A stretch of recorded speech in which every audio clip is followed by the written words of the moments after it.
शिक्षितांच्या तळहातावर धरलेली आहे. असे क्रांतिकारी विचार देणारे साहित्य रत्न म्हणजेच लोकशाही घटनांचा.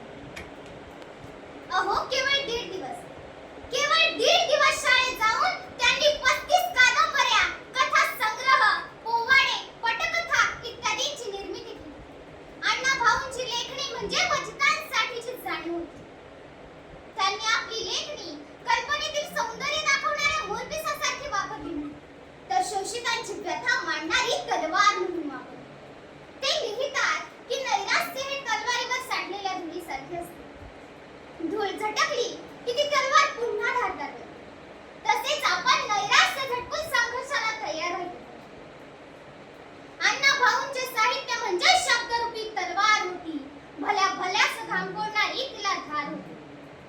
अण्णा भाऊंचे साहित्य म्हणजे शब्दरूपी तलवार होती. भल्या भल्यास घाम फोडणारी तिला धार होती. शासनाकर्त्यास पण त्यांच्या लेखणीचा धाक होता. शासनाकर्त्यास पण त्यांच्या लेखणीचा धाक होता. नेता आमचा लाखात नाही तर जगात एक होता, जगात एक होता.